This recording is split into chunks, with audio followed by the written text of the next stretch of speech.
भाषा संस्कृतम् मृदुलभाषा संस्कृतम्। सर्वेभ्यो नमो नमः। आज की संस्कृत कक्षा में आप सबका स्वागत है।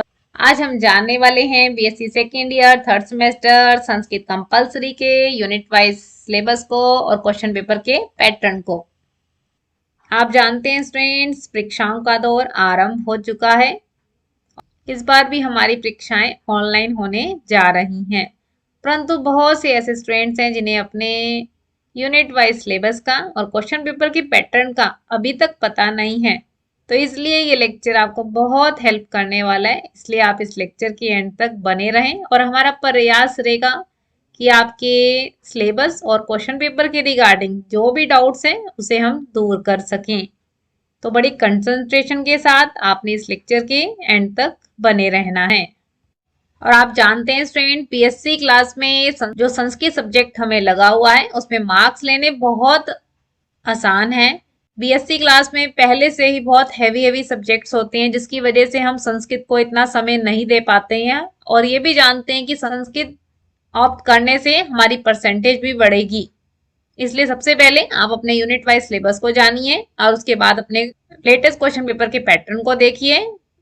तो चलिए देर ना करते हुए आरंभ करते हैं। तो चलिए सबसे पहले बात करते हैं गुरु जम्बेश्वर यूनिवर्सिटी हिसार में BSc second year third semester Sanskrit compulsory का सिलेबस क्या है। ये क्वेश्चन पेपर हमें 80 मार्क्स का आने वाला है। फर्स्ट यूनिट में हमारे पास संस्कृत चयनिका के अंतर्गत पद्य भाग के 1 से 5 पाठ दिए गए हैं। गद्य और पद्य का डिफरेंस फ्रेंड्स क्लियर होना चाहिए। गद्य माने कहानी भाग और पद्य माने श्लोक भाग, यानी आपको श्लोक वाले 5 लेसन आएंगे जिसमें से 2 श्लोक पूछे जाएंगे और ये कार्य आपके पास 15 मार्क्स का है। सेकेंड यूनिट में संस्कृत चयनिका के अंतर्गत गद्य भाग यानी कहानी वाले 1 से 5 पाठ पूछे जाएंगे, जिसमें आपको 2 या 3 गद्यांश सॉल्व करने के लिए दिए जाएंगे और ये यूनिट भी 15 मार्क्स का है। थर्ड और फोर्थ यूनिट हमारा ग्रामर का होता है और थर्ड यूनिट में हमारे पास कुछ शब्द रूप दिए गए हैं और ये यूनिट भी हमारे पास 15 मार्क्स का है। और ये कार्य हमसे या तो पूरा शब्द रूप आपको दे दिया जाएगा या फिर बीच बीच में से विभक्तियां पूछी जाएंगी। ठीक है, तो दोनों तरीके से आपको तैयार करना है। फोर्थ यूनिट में हमारे पास स्वर संधि के अंतर्गत गुण, वृद्धि, यन और अयादि संधि पूछी गई है और स्वर संधि के 8 भेद हैं। 4 भेद इस बार सेमेस्टर में पूछे गए हैं और 4 भेद अगले सेमेस्टर में पूछे जाएंगे और ये यूनिट भी 15 मार्क्स का है। तो इस तरीके से स्टूडेंट्स आपका क्वेश्चन पेपर आएगा और 20 मार्क्स के आपसे वेरी शॉर्ट क्वेश्चन पूछे जाएंगे, यानी 10 प्रश्न पूछे जाएंगे जो कि 20 नंबर के होंगे। तो ये वेरी शॉर्ट क्वेश्चन में भी मार्क्स लेने बहुत आसान है। तो सबसे पहले आप गद्य और पद्य पाठों के परिचय को अच्छे से जान लेंगे, लेसन के नाम और राइटर के नाम याद रखेंगे ताकि इससे संबंधित जो वेरी शॉर्ट क्वेश्चन पूछे जाएं तो उसमें भी आप आसानी से मार्क्स ले सकें। और इससे रिलेटेड सभी इंपॉर्टेंट लिंक्स आपको डिस्क्रिप्शन बॉक्स में दिए गए हैं, तो आप डिस्क्रिप्शन बॉक्स जरूर चेक कीजिए। अब हम बात करते हैं गुरु जम्बेश्वर यूनिवर्सिटी हिसार में BSc second year third semester Sanskrit compulsory के सबसे लेटेस्ट क्वेश्चन पेपर के बारे में। ये क्वेश्चन पेपर हमें 80 मार्क्स का आने वाला है और सबसे पहले हमसे वेरी शॉर्ट क्वेश्चन पूछे गए हैं। 10 प्रश्न पूछे गए हैं जो कि 20 नंबर के हैं। चलिए पहला प्रश्न देखते हैं। ईशस्तव पाठ किस मूल ग्रंथ से लिया गया है। वैदिक साहित्य से लिया गया है, क्योंकि आपने देखा कि इसमें 5 मंत्र हैं जो अलग अलग स्थान यानी वेद और उपनिषदों से लिए गए हैं। तो यानी मूल ग्रंथ कौन सा है, वैदिक साहित्य। नेक्स्ट प्रश्न देखते हैं। धर्मज्ञ रामः पाठ किस ग्रंथ से लिया गया है। रामायण से। इसके रचयिता का नाम क्या है, महर्षि वाल्मीकि। इसके स्पेलिंग एक बार बहुत ध्यान से देख लीजिए स्टूडेंट्स। चलिए नेक्स्ट देखते हैं। साधु व्रतम चर पाठ में कौन किसको समझा रहा है। सीता माँ रावण को समझा रही है। नेक्स्ट, विभीषणस्य विलाप पाठ में विभीषण क्यों विलाप करता है? क्योंकि उसके भाई रावण की मृत्यु हो गई है। नेक्स्ट, सद्वितम पाठ किस ग्रंथ से उद्धृत है? चरक संहिता से। ग्रंथकार का नाम बताइए? आचार्य चरक। नेक्स्ट, बुद्धिर्यस्य बलम तस्य पाठ मूलतः किस ग्रंथ से लिया गया है? पंचतंत्र से। ग्रंथकार का नाम पंडित विष्णु शर्मा। नेक्स्ट, अनुशासनम पाठ की 2 शिक्षाएं। सबसे पहले ही बताया है सत्यम वद, सच बोलो। धर्मम चर, धर्म का पालन करो। नेक्स्ट, रामायण में कौन सी विभक्ति एवं वचन है? विभक्ति और बहुवचन है। गुण संधि किसे कहते हैं? जब अ या आ के पश्चात ई हो, या फिर ऊ हो, या फिर री हो, या फिर लरी हो, तो दोनों स्वरों में गुण हो जाता है। अ प्लस ई मिलकर ए बनता है, अ प्लस ऊ मिलकर ओ बनता है, अ प्लस री मिलकर अर बनता है, और अ प्लस री मिलकर अल बनता है। तो इस तरीके से गुण संधि की परिभाषा आपने देनी है। अयादि संधि का कोई उदाहरण ना है, जैसे पवन, भवन, पावन, भावना, जैसे नयन, शयन, नायक, गायक इत्यादि। ऐसे बहुत से उदाहरण आप दे सकते हैं। ठीक है स्टूडेंट, समझ आ रहा है ना आप सबको? जहां भी मुश्किल लगे तो साथ साथ आप कमेंट बॉक्स में पूछते रहें। चलिए नेक्स्ट देखते हैं। दूसरे प्रश्न में हमसे 2 श्लोकों की सप्रसंग व्याख्या करने को कहा गया है, और अब देखिए 7.5 नंबर का एक श्लोक है, यानी टोटल 15 मार्क्स का कार्य है आपके पास। सबसे पहले आप प्रसंग लिखेंगे, जिसमें आप लेसन का नाम, राइटर का नाम बताते हैं। ठीक है, उसके बाद अवतरण। अवतरण में एक पंक्ति में आप बताएं कि श्लोक में किस विषय के ऊपर बात की गई है, और उसके बाद हम अर्थ या सरलात हेडिंग डालते हैं, जिसमें श्लोक का सामान्य अर्थ होता है, और उसे एक्सप्लेन करने का कार्य हम व्याख्या भाग में करते हैं। फिर व्याकरण से संबंधित जो आप पढ़ेंगे, शब्द रूप, धातु रूप, संधि इत्यादि, तो यहाँ पर आप ऐड कर सकते हैं, ये कंपल्सन नहीं है। ठीक है, तो इस तरीके से आपको एक श्लोक अटेम्प्ट करना है। चलिए पहला श्लोक देखते हैं। ये लेसन नंबर 1 है आपका, जिसका नाम है ईशस्तव, ईश्वर की स्तुति। इसके स्पेलिंग बहुत ध्यान से देख लेना स्टूडेंट्स, क्योंकि यहाँ पर गलती होने की संभावना रहती है।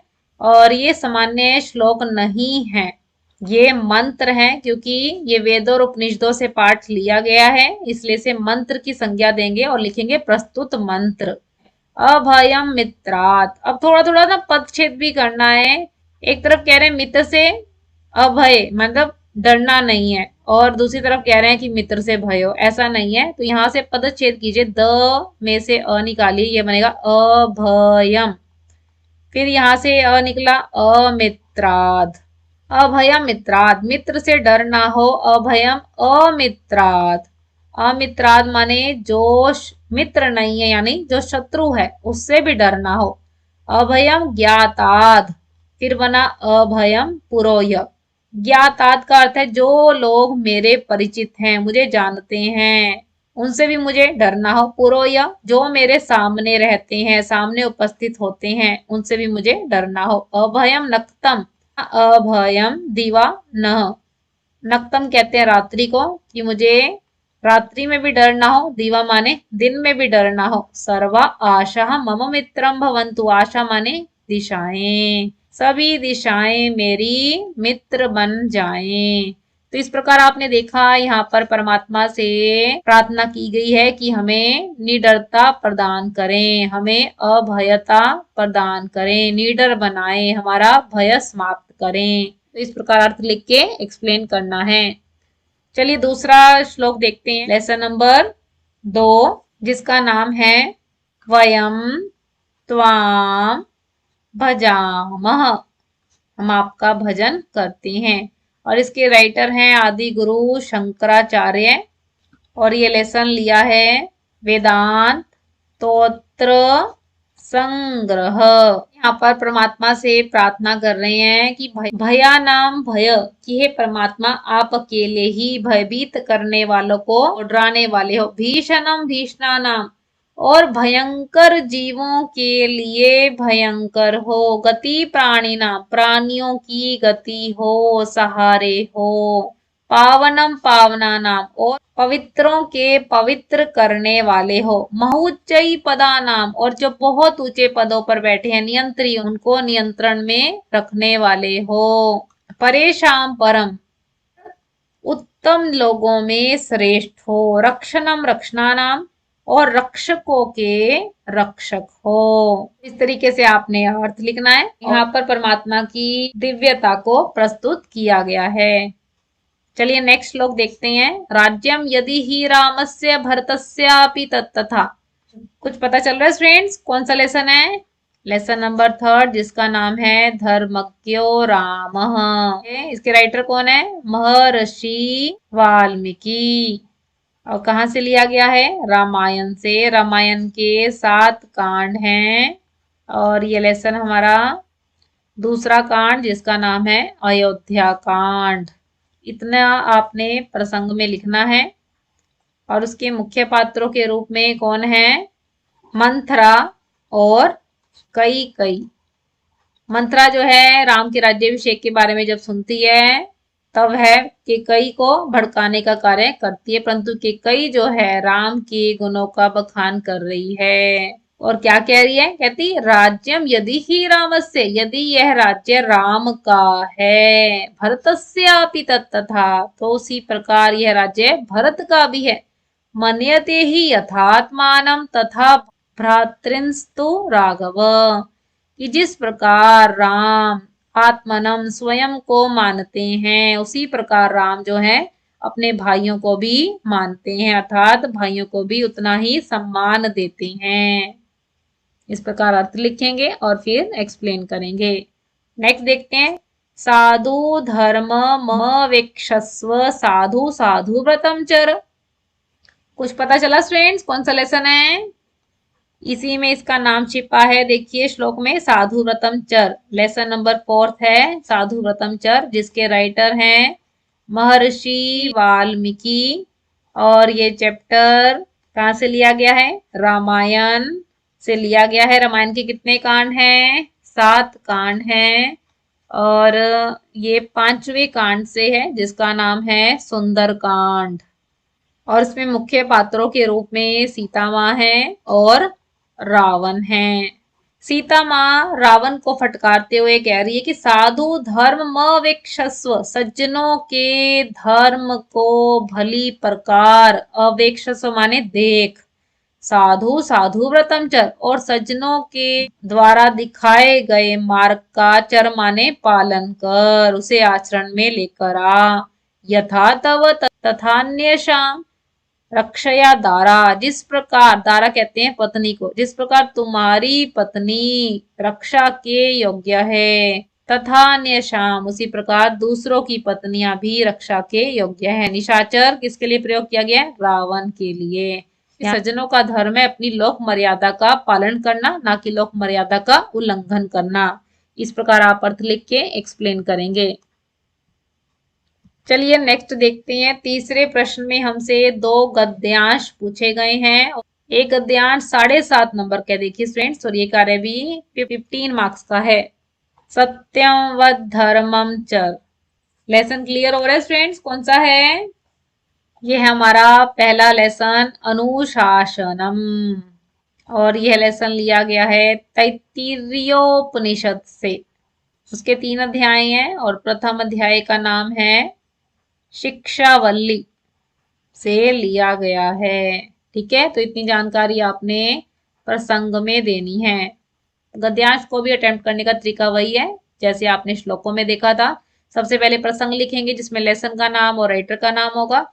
उसके बाद आप अवतरण लिखेंगे, और जो गद्यांश वाले में है, अवतरण में हम विशेषता को ही बताते हैं, और अगर कहानी है तो उससे संबंधित जो शिक्षा दी गई है वह हम लिखेंगे। उसके बाद अर्थ या सलाहत हेडिंग डालेंगे, जिसमें गद्यांश का सामान्य अर्थ होगा, और फिर व्याकरण से संबंधित अंशों को आप जोड़ सकते हैं। चलिए पहला पैराग्राफ पढ़ते हैं। सत्यम वद, सच बोलो। धर्मम चर, धर्म का पालन करो। स्वाध्यायान माँ प्रमद, स्वाध्याय माने सेल्फ स्टडी, अपना अध्ययन करते रहना चाहिए। ठीक है। स्वाध्याय से प्रमद, प्रमाद ना करो, लापरवाही मत करो। आचार्याय प्रियम धनमाहृत्य प्रजातंतु माँ व्यच्छेदसी, आचार्य के लिए प्रिय धन लाकर, प्रजातंतु माने वंश परंपरा को मत तोड़ो। सत्यात ना प्रमदितव्यम, सत्य से प्रमाद मत करो, लापरवाही मत करो। धर्मात ना प्रमदितव्यम, धर्म से लापरवाही मत करो। कुशलान ना प्रमदितव्यम, कुशलता से प्रमाद मत करो। भूत्यई ना प्रमदितव्यम, ऐश्वर्य से प्रमाद मत करो। स्वाध्याय प्रवचनाभ्याम ना प्रमदितव्यम, स्वाध्याय से और प्रवचनाभ्याम माने गुरु के उपदेशों से लापरवाही मत करो।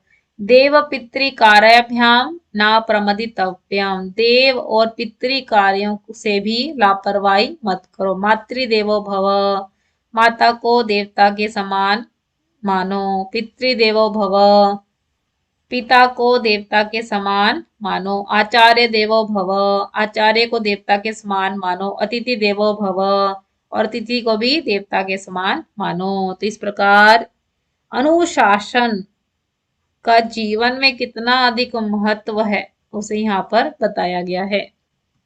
चलिए नेक्स्ट पैराग्राफ देखते हैं। लेसन नंबर 2 है जिसका नाम है सद्वृतम, जिसका अर्थ है उत्तम आचरण। और यह आचार्य चरक द्वारा रचित है। कहाँ से लिया गया है? चरक संहिता से लिया गया है, जहां पर स्वास्थ्य संबंधित विशेषताओं को बताया गया है। चलिए देखते हैं। सुमुखो, सुंदर मुख वाले। दुर्गेशु अभी प्लस उपपत्ता, दुर्गेशु माने कठिनाइयों में, आपत्तियों में। अभी उपपत्ता माने धैर्य धारण करने वाला बनो। दाता देने वाला, क्या देने वाला? दान को देने वाला। अतिथि नाम पूजक, अतिथियों का पूजन करने वाला। पितृभ्य पिंडदः, पितरों को पिंड देने वाला। काले माने समय आने पर। हित हितकारी। मित सीमित। मधुर मीठा, अर्थवादी और सार्थक बोलने वाला हो। वश्य आत्मा, स्वयं पर नियंत्रण करने वाला हो। हेतावीर्षु, कारण होने पर ही ईर्षा करने वाला हो। फले नेर्षु, और उद्देश्य की प्राप्ति में ईर्षा न ईर्षा, ईर्षा रखने वाला ना हो। निश्चिंतो, चिंता से रहित हो। निर्भीको, डर से रहित हो। धीमान, बुद्धिमान हो। हीमान, लज्जावान हो। महोत्साही, महान उत्साह से भरा हो। दक्ष, निपुण हो।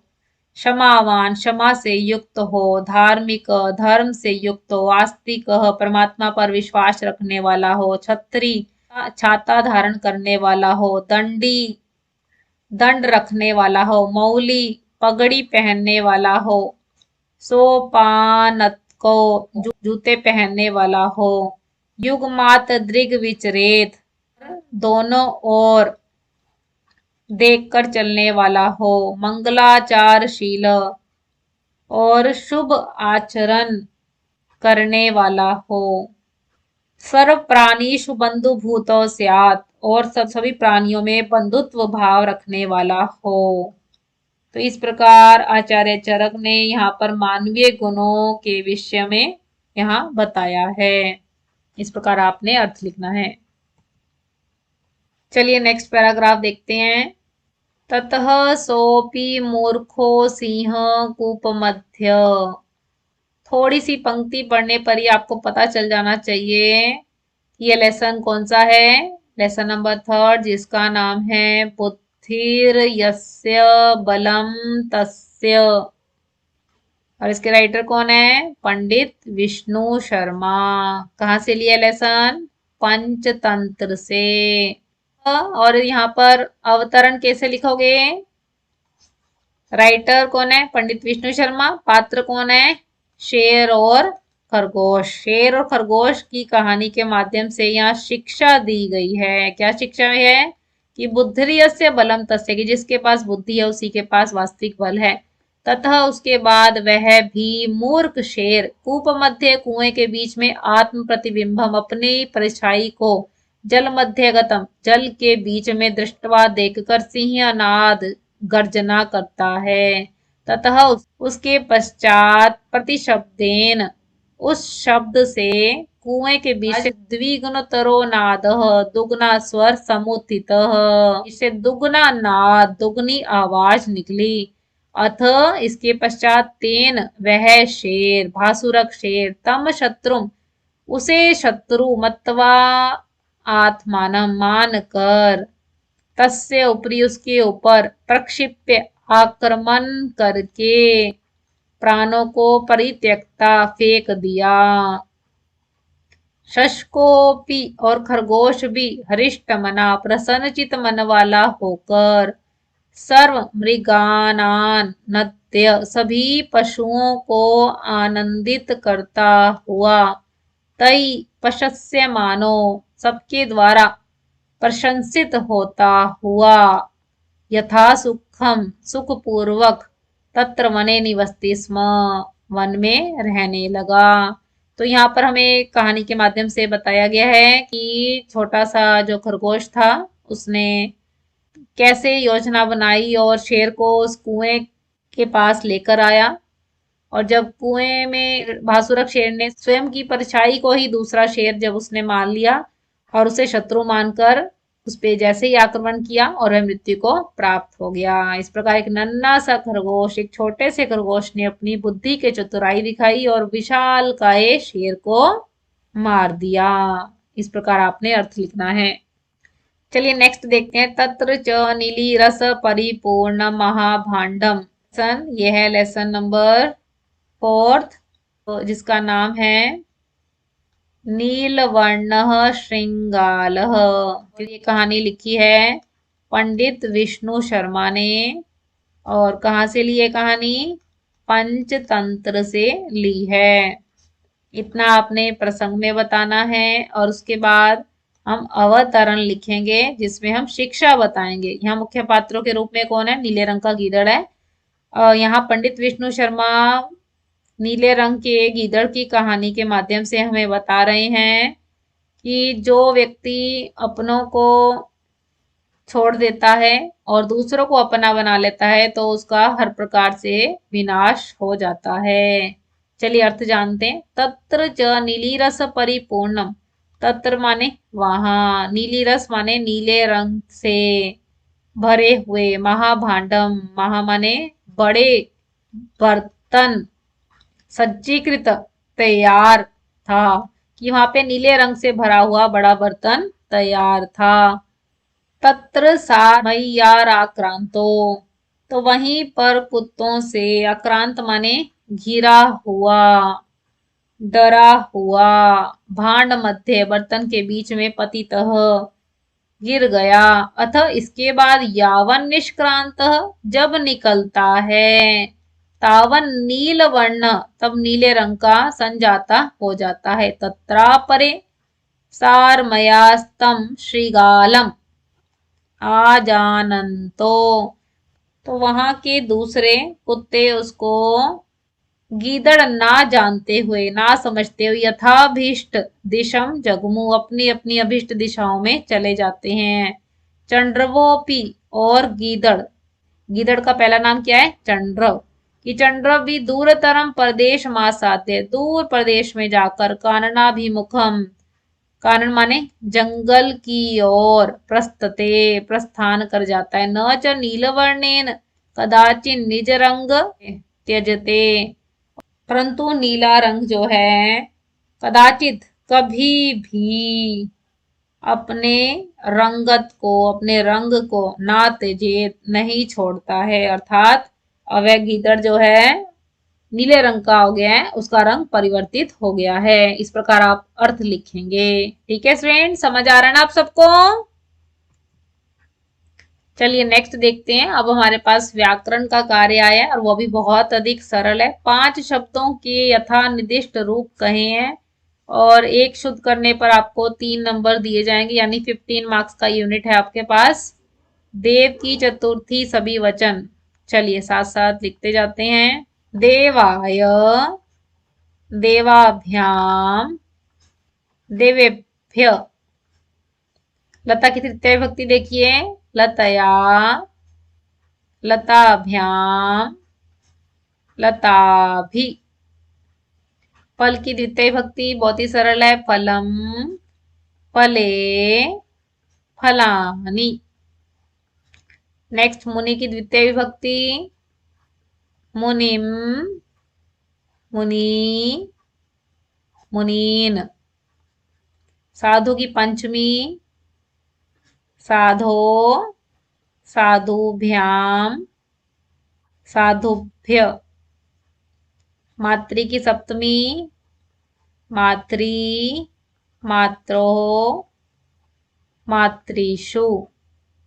अस्मत् की चतुर्थी, मयम, आवाभ्याम, अस्मभ्यम।